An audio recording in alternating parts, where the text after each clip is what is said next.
दोस्तों नमस्कार। दोस्तों, operation Sindoor is new normal, ये पीएम ने जब राष्ट्र के नाम संबोधन किया था तो उसमें ये वर्ड को दर्शाया था और स्ट्रेस किया था। ये वर्ड ऑपरेशन सिंदूर, जब तक ये ऑपरेशन सिंदूर चल रहा है हमारे ये एपिसोड आपके सामने आते रहेंगे और इसी कड़ी में ये आज का तीसरा एपिसोड हम लेकर आए हैं, वीकली रिव्यू कि पिछले एक हफ्ते के अंदर ऑपरेशन सिंदूर में क्या क्या घटनाएं हुई हैं और ये अंजाम तक पहुंचने से पहले क्या क्या स्टेप लिए जा रहे हैं गवर्नमेंट ऑफ इंडिया के द्वारा। तो आइए जानते हैं आज के एपिसोड में ऑपरेशन सिंदूर की इस वीक की लास्ट वीक की क्या क्या घटनाएं रही। तो बने रहे हमारे साथ आज के एपिसोड में।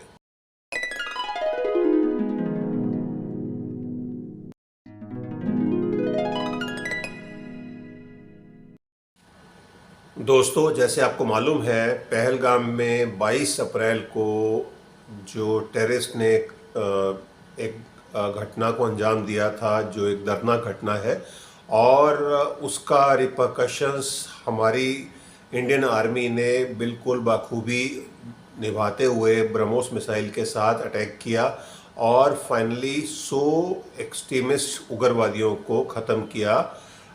पाकिस्तान के अंदर घुसकर बहावलपुर तक अटैक करके और 100 टेररिस्ट को ख़त्म किया गया, जिसके जवाब में पाकिस्तान ने कायराना हरकत की और 2.5 से 3 दिन तक ये युद्ध चलता रहा। 10 तारीख से सीज़फायर हुआ है और 10 तारीख के बाद से ही हम ये वीकली एपिसोड लेकर आ रहे हैं। पिछली बार हमने 18 तारीख को एपिसोड किया था, संडे के दिन। तो आज ये तीसरा एपिसोड है और इसमें आज हम डिस्कस करने वाले हैं कि 18 तारीख से 24 तारीख के बीच में ऑपरेशन सिंदूर में क्या क्या नई चीज़ें जुड़ती गई हैं। तो डे वाइज हम डिस्कस कर रहे हैं। 18 तारीख को ये डिस्कस हुआ कि हम डेलीगेशंस दुनिया भर में भेजेंगे और चुनिंदा कंट्रीज़ में जहाँ पर हमारे एमपीज़, एम्बेसडर्स और जो इंटेलेक्चुअल्स हैं वो जाएंगे और वो दर्शाएंगे कि किस तरह से पाकिस्तान को एक्सपोज करने के लिए, बेनकाब करने के लिए ही ये सब कार्रवाई होगी। और उस सिलसिले में 18 तारीख को सारी रूपरेखा बनी संडे के दिन और उसमें पहला स्टेप तो ये लिया गया कि जयशंकर जी 3 कंट्रीज़ में जा रहे हैं 19 तारीख से। तो 19 तारीख से जयशंकर जी ने सबसे पहले नीदरलैंड गए।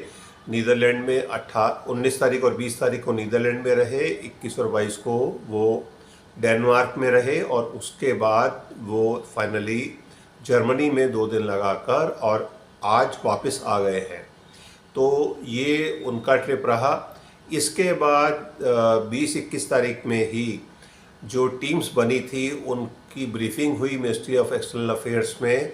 जो टीम्स जा रही हैं उसके टीम लीडर्स और उनके जो मेंबर्स हैं उनको पूरा ब्रीफ किया गया कि ऑपरेशन सिंदूर में हमने क्या क्या स्टेप लिए हैं और पाकिस्तान के खिलाफ एक डोजियर तैयार किया गया जिसको पूरे वर्ल्ड में घुमाया जाएगा, बताया जाएगा।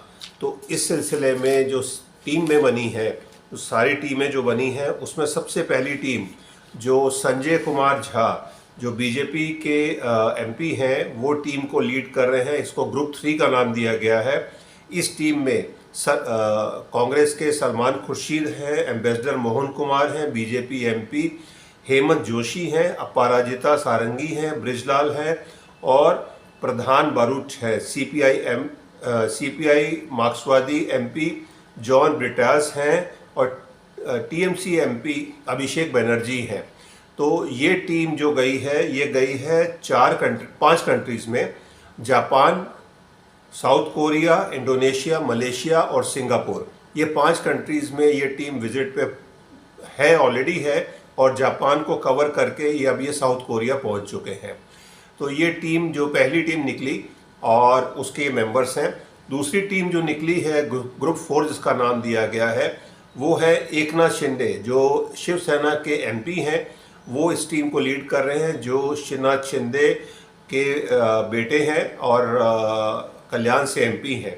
वो इसको लीड कर रहे हैं और इनकी टीम में है बांसुरी स्वराज हैं, बीजेपी एमपी हैं, मोहम्मद बशीर हैं, IUML एमपी हैं, अतुल गर्ग बीजेपी से हैं, सस्मित पात्रा बीजेपी से हैं, मानव कुमार मिश्रा बीजेपी से हैं और एसएस आलूवालिया एंड सुजान चिनॉय, ये सब लोग जो ये टीम है ये UAE, Liberia, Congo, Sierra Leone 4 countries में अफ्रीका में ये विजिट पे निकली है और इन्होंने भी यूएई का अपना विजिट पूरा कर लिया है और ये अब आज की तारीख में कॉन्गो पहुंच चुकी है ये टीम।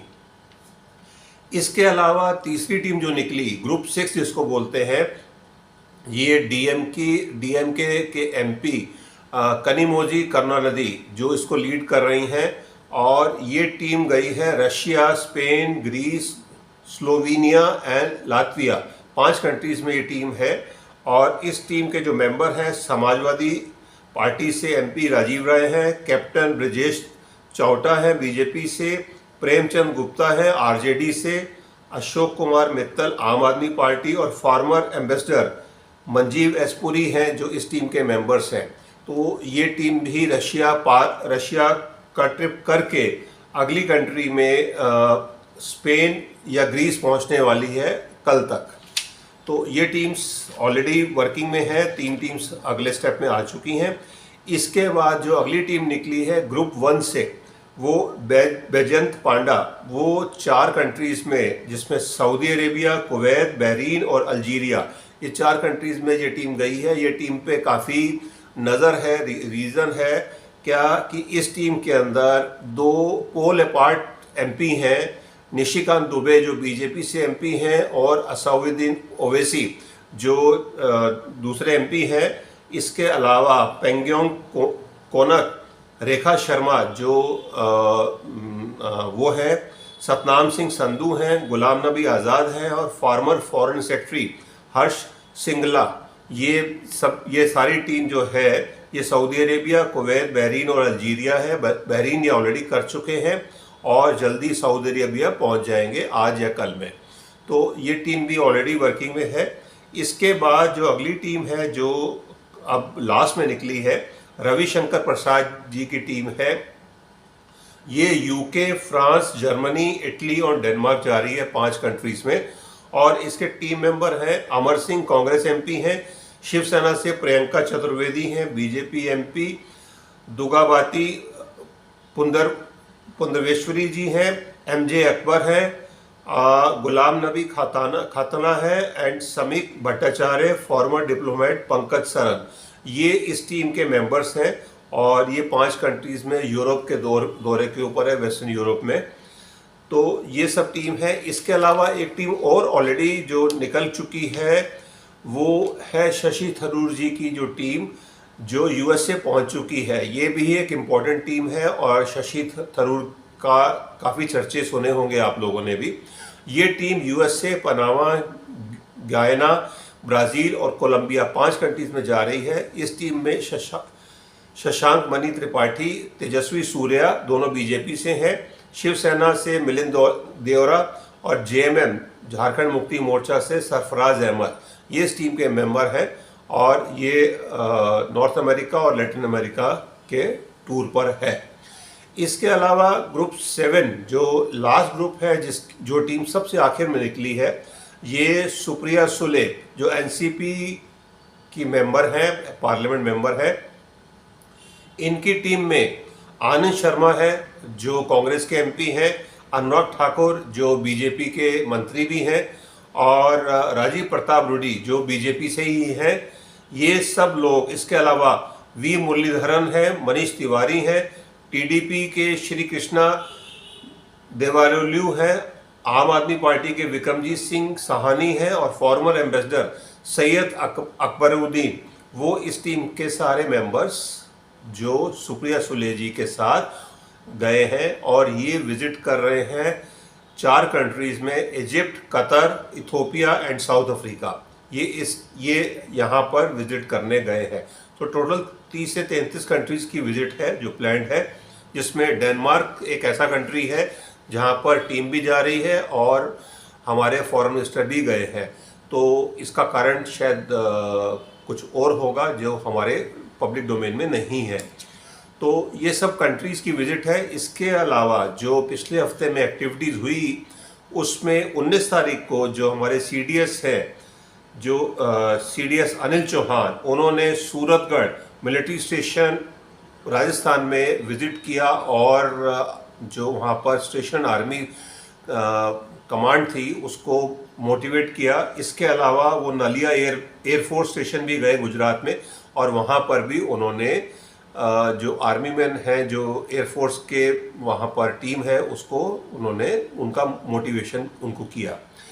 इसके अलावा वो कल में उधमपुर नॉर्दर्न कमांड के हेडक्वार्टर भी गए और वहाँ पर भी उन्होंने रेडीनेस का जायज़ा लिया कि जब भी अगर ज़रूरत पड़ती है तो टीम हमारी किस तरह से तैयार है। इसके अलावा मोस्ट इम्पॉर्टेंट विजिट 22 तारीख को, जब 1 महीना हो गया था पहलगाम मैसेकर का, उस दिन प्रधानमंत्री श्री नरेंद्र मोदी ये जाते हैं नाल एयरबेस जो राजस्थान में है, और वहाँ पर जाकर इन्होंने वापस जो देश को भी और टीम को भी, जो वहाँ पर एयरफोर्स स्टेशन है, सबको जोश में भर दिया। और उनका ये कहना कि मेरी रगों में गरम लहू नहीं, गरम सिंदूर दौड़ रहा है, तो एक तरह से पूरे देश का मोटिवेशन बढ़ा दिया, ये कह के कि हमें ऑपरेशन सिंदूर को न्यू नॉर्मल ही रखना है और आतंकवादी घटनाओं को किसी भी तरह से बर्दाश्त नहीं किया जाएगा। तो ये एक मैसेज है, ना तो सिर्फ उग्रवादियों के लिए या टेररिस्ट के लिए, बट उनके आकाओं के लिए भी, कि देश आने वाले समय में किसी भी तरह की इन तरह की घटनाओं को बर्दाश्त नहीं करेगा। ये कहते हुए और आगे की जो घटनाएं होंगी, अगले हफ्ते की घटनाएं होंगी, उनको हम आपके सामने लेकर नेक्स्ट संडे को फिर रूबरू होंगे कि ये टीम्स तब तक अपने सारे विजिट पूरे कर चुकी होंगी, 7 टीम्स, और किस तरह से वर्ल्ड ओपिनियन हमारे फेवर में आता जाएगा, इसको लेकर हम आपके सामने रूबरू होंगे अगले संडे तक। तब तक वंदे मातरम, भारत माता की जय, जय हिंद।